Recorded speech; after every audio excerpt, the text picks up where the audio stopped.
హైదరాబాద్లో పార్కు కడదామంటే జాగ లేదు, హైదరాబాద్లో ఒక ఛాయ్ డబ్బా పెడదామంటే జాగ లేక గరీబోలు ఫుట్పాత్ మీద పెట్టుకుంటే వాటి నుంచి హైడ్రా కొట్టేస్తుంది. హైదరాబాద్లో బొందలగడ్డకు జాగ లేదు, హైదరాబాద్లో మోరీ కడదామంటే జాగ లేదు, రోడ్డు విస్తరిద్దామంటే జాగ లేదు. కానీ 9300 ఎకరాలు ఆయన అత్త సొమ్ము అన్నట్టు, ఆయన అబ్బసొత్తు అన్నట్టు ఇలా రేవంత్ రెడ్డి ఈ 500-600 మంది బడాబాబులకు రాసి ఇచ్చేస్తున్నాడు.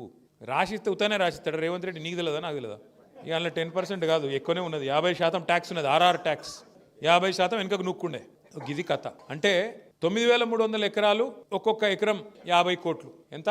4.5 లక్షల కోట్లు, 5 లక్షల కోట్ల ఆస్తి. అందులో 50% కాంగ్రెస్ వాళ్ళు దొబ్బక తినే ప్రయత్నం చేస్తాను. ఎవరి సొమ్ము ఇది? ప్రజల సొమ్ము.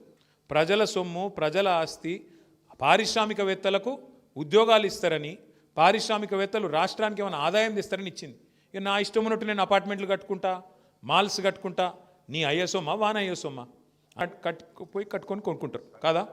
ఇక కడతాలనే లక్ష్యం ఉందట. మరి కూకట్పల్లిలో 8,000 రూపాయల గజం అమ్ముతుండే రేవంత్ రెడ్డి. ఎవరికి? మనకు అమ్ముతలేడు, ప్రజలకు అమ్ముతలేడు. బడా బడా పారిశ్రామికవేత్తలు, ఆయన అన్నదమ్ములు, కొండలరెడ్డి, తిరుపతి రెడ్డి, కృష్ణారెడ్డి, ఇంకెవరున్నారు వాళ్ళ అన్నదమ్ములు, ఇక పేర్లు ఎందుకు తిన్నాక కానీ, వాళ్ళందరూ కలిసి గుంపయి ఇవాళ వెనకకెళ్ళి రాయించుకొని వేరే వాళ్ళ పేర్ల మీద అగ్రిమెంట్లు పెట్టి దొంగతనం చేసి మొత్తం 9300 ఎకరాలు దొబ్బేసే ప్రయత్నంలో ఉన్నాడు. ఆయన ముఖ్యమంత్రి పని చేస్తలేడు, రియల్ ఎస్టేట్ బ్రోకర్ పనే చేస్తాడు. ఉన్నమాట చెప్తున్నాడు.